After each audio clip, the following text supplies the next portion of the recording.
Hello, my name is Hakim with techofexperts.ca. Today I want to talk to you for 5 minutes or less about one important challenge of bidding commercial painting projects.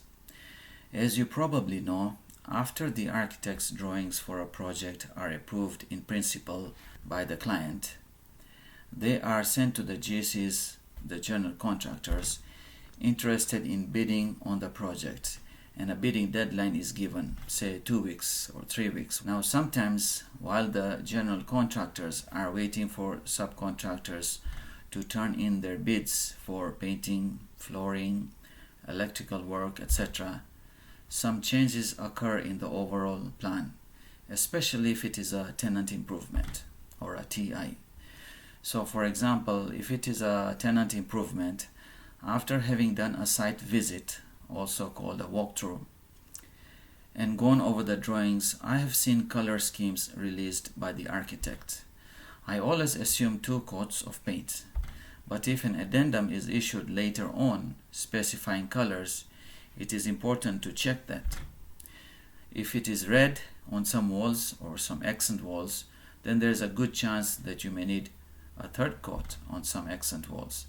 Well, that changes your costing. Or if the architect may eliminate one wall in the drawing altogether, which needs a price adjustment. In that case, if you don't check the last addendum that are sometimes released 1 or 2 days before the bidding deadline, your quote may be incorrect. I just experienced this yesterday when bidding on a project whereby the 7th addendum was released with an additional wall. So we had to adjust the pricing a bit. Now you may say it is not a big deal for a project of this size. If there is a minor color change or one small partition is added or a wall is deleted, the cost difference won't be more than $100, $200 or whatever. Well, that may be true. However, if you submit a quote which does not include mentioning that latest addendum which affects the scope of the painting, then your quote may become technically ineligible for consideration. So all your effort of doing a site visit or a job walkthrough, reading the drawings, preparing the quote, emailing and asking questions, etc., all of that can go to waste.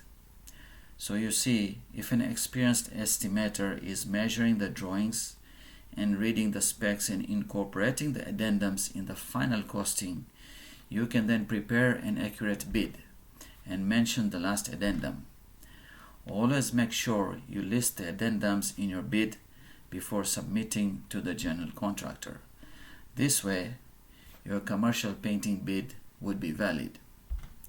So I hope you learned something useful today, especially if you are a newer commercial painting contractor transitioning from residential painting to commercial painting. Keep on bidding on those commercial painting projects. Remember, to win more jobs, you have to bid more jobs. This is Hakim with techofexperts.ca. See you in my next video on a topic concerning bidding on commercial painting projects.